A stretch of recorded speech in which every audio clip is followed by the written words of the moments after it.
So, good evening, ma'am. Today I'm delighted to welcome you to our interview series. It's an opportunity for us to hear from you, and I feel honored to welcome you on my team's behalf. I wish to get insightful thoughts about your work and you in detail through this interview, and would like to know your achievements that you have witnessed in your career till now. Thank you so Before much. Thank starting you. with, yes, ma'am. Before starting with the interview, I would like to inform you that the SFC team is planning to upload the interview on our social media handles. Okay. So, if you are comfortable with it, please give us Sure. your consent for the same. Yes. Yes. All right, ma'am. Yeah. Okay. Thank you so much, ma'am. I wish we are good to go with it, so we can proceed with the questions. Okay. Great.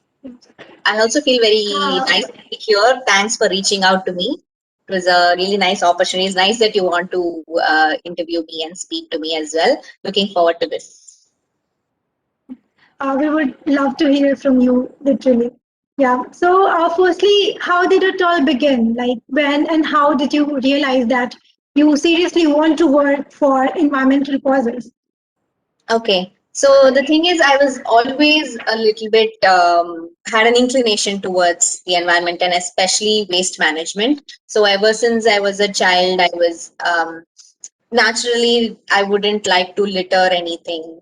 And even in my there's a funny story. There's a kid when I went to the kindergarten interview to join the school. I did not answer any of the questions properly, so I wouldn't have gotten into the school. But then at the end of the interview, they gave me a chocolate, and then I ate it, and then I asked them where the dustbin was so that I could dispose the wrapper responsibly. So they were impressed with that I did not just throw it down or I did not give it to my mother or the teacher, and I took responsibility for my own waste, which is why into the school in kindergarten. So I was always had an inclination towards it, but of course, until about few years back, it wasn't. It was just an interest and nothing much. So when I was in college, I wanted to learn more about it. I just went on Google and YouTube and started learning about why there is a problem of waste and why always I used to feel really bad whenever I saw litter on the roads and cows eating from plastic bags. So I felt really bad. So I wanted to look for a solution. So when I did, I realized there was so much of information that I did not know. It was like a rabbit hole. Like there was this huge amount of information that I did not know before. Even though I considered myself until then to be an environmentally conscious person, I realized I knew very very little until then. And if I knew better, I could have done better. So which is why I decided more people need to know about this, and more people need to know the real cause of the problem and what they can actually do about it. So which is why I started Quest for Eco, to spread the knowledge about this. That's how it all Yes, started. ma'am. Actually, I went through your social media handle and I was inspired. Like, I was delighted to know and see that the interview series, one more interview series was there in which you have mentioned the kindergarten story, and that was really inspiring. Glad. I told my brother about it, and he was like, "Oh my God, he's like 7 years old, and he's like, I still litter on ground," and that was so inspiring for him as well. That's nice to know. Yes, ma'am. So, please, tell us in brief about your journey so far in the context of Quest for Eco by Rohini, and what inspired you to be what you are today. Okay. So Quest for Eco started as a YouTube channel and an Instagram page. So I started uploading videos about what I was learning about the environment, zero waste living, and sustainability in general. So I did see a lot of good response for it. And so then I started taking some workshops and then a little bit of consulting work as well to help more people in a better way to start making conscious choices and start acting responsibly. So that is where it is. And if you ask for my inspiration, it's not just one moment, but like there's so many things that I can point out to for inspiration. So when I started this page, I started following other people who were talking about zero waste living, other people on social media, Instagram, YouTube, and they were all doing some great work, and that was really an inspiration and learning for me as well. And I continue to share what I was learning from them to a wider audience. So that's how it all started. So there are many different people. I can't point out to one or two that served as my inspiration. And of course, I told you about my interest as well. So that kept fueling to this. And here is where I am today. That's really inspiring. Like you yourself started it, and it's really good to know that you have started it from very initial stage. Yeah. So, ma'am, what sort of challenges did you face in your journey, and what has been your strategy to deal with it? So one of the things I would say is when you start learning about the environment. So I told you initially it was just an interest, then I started learning more about it, and it's just too much of information. It could get overwhelming at a point, and it did get overwhelming for me. So that is a challenge because you keep searching for more, you keep learning more, and then you realize like you see that there's so many problems in the world, so many problems with the environment. It gets overwhelming at a point. So that was definitely one challenge that I have faced, and I still sometimes face because when you know so much, you get guilty of doing small things as well, right? You know the impact of everything that happens. So you realize every single thing that you do, every breath that you take does have an impact on the environment. So sometimes it just gets too much. So that was a problem, but now it is much better. I have evolved and have understood that it's you don't have to take the entire burden on yourself. It's about doing what you can and doing it in the best way possible. So and that's what I tell others as well when I take workshops or consulting work. It's not about being absolutely perfect, which can be too much, but it's about doing what you can and doing it in the best way possible. So that's how I overcome that problem that I have faced. Yes, ma'am. It seems like you are a good example of change within from yourself. Like if you start something, then it begins from yourself. That's really good to know that you are seeking it in a better way and you are performing it on other platforms as well. Yeah. So, ma'am, as a youth, like you are young and you have started it at a very early stage. So, what suggestion will you give to people and specifically youth who want to work on and for environmental causes, zero waste and sustainable living thing? Okay. Um, so I would say start small. That is one thing that we can all do because you don't have to do something huge, but we all have something that we can contribute to this important cause. So just look around and do whatever you can. And it can be very, very simple. It can be as simple as just, carrying your own bag to the grocery store instead of taking the plastic bag, or you can make some change in your community around you. Learn more about stuff. So I would say start small, look around, you see what you can do in whatever capacity. I mean, each of us have different talents, each of us have live in different places, different kind of families, and so on. So each one of them, it might look different. Whatever I'm able to do, someone else might not be able to do, and vice versa. So just take it light, start small, see what you can do and do it, but also be aware of the actions that you take, and try to make conscious decisions because like I said, every single thing that we do does affect the environment. And when we talk about protecting the environment, we talk about it like it's a separate thing.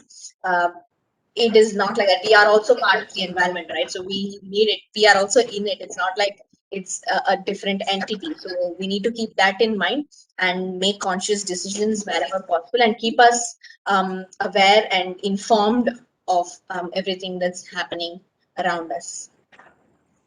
Yes, ma'am, indeed. It is literally important in today's time, especially. Yeah. So, ma'am, finally, before we conclude this interview, any message or appeal for our listeners that you want to like convey to them?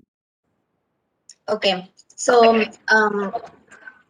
I'd like to say, uh, start learning more about waste management and environment. Start uh, being aware of what is happening around you. There's a lot of things we all know about environment protection. We've heard about the problem of waste and sustainability, but uh, many of us don't know what exactly it means. We just have a overall thought about it, but we don't know the actual root cause of the problem. So I'd say start learning more, be curious, and get to know about what is actually happening in the world as much as you can, because there's also a lot of greenwashing that's happening in the world. Greenwashing is when companies, even individuals for that matter, make you feel like you're doing something good by using their product or service, but it's actually not that good. Or maybe the company does more harm than good in the environment. So there are a lot of things that are going around like this, which is not great for the environment. So which is why it is very important for us to be informed. We have to be